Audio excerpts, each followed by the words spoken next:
Well, the Aam Aadmi Party MP Swati Maliwal's reaction, she has also posted on social media X. Let's go across to my colleague Ankit, who is joining us with that reaction. We have Swati Maliwal's tweet here, and I'm going to read the translated version, Pratibha. She says, "Who will take responsibility for the death of 3 students due to drowning in the basement in the capital? It is being said that the students were demanding cleaning of the drain repeatedly for the last 10 days, but no action was taken. How can illegal basements function without corruption? How can extra floors be added? How can roads and drains be encroached upon without taking money? It is clear that there is no need to follow any safety rules. Just pay the money and the work gets done. Just keep sitting in AC rooms every day and holding important press conferences. No one is ready to work on the ground." This is a jibe at the Aam Aadmi Party, because important press conferences is what they say in all their tweets when they announce it.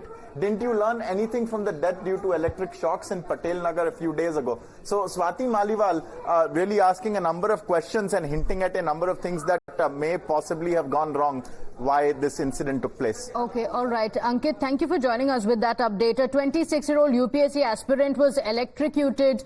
That was in the national capital.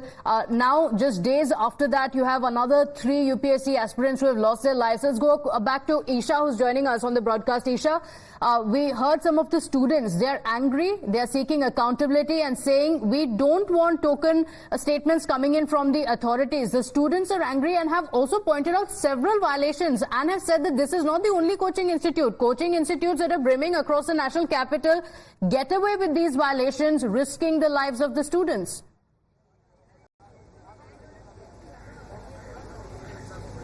Right, yes, Pratibha. So an incident like this is just a mirror into what the coaching institutes are currently how they're being conducted and how they're being managed in the national capital. In fact, students here have suggested that not just one coaching institute, Rouse Coaching Institute, several other institutes as well are not being run with proper permissions, but also they're also seeking accountability from the Aam Aadmi Party government, stating that the Aam Aadmi Party government has been trailing blames, but no comments about the people who've died. However, the mayor, when she was here, she did state that that it is because of a drainage system not working properly, and they should rise above politics and not be politicizing the issue. But again, a lot of politics has already peaked over this. The Delhi BJP leaders also rushed to the spot, but at the moment you can see that a very angry crowd of students currently have been here since the last night,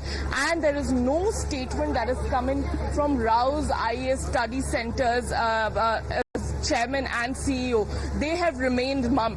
While the Aam Aadmi Party also needs to take accountability, the coaching institutes also need to further understand that that the way they function can further lead to a massive casualty. So yes, a lot of answers that the coaching institute owners also need to be giving.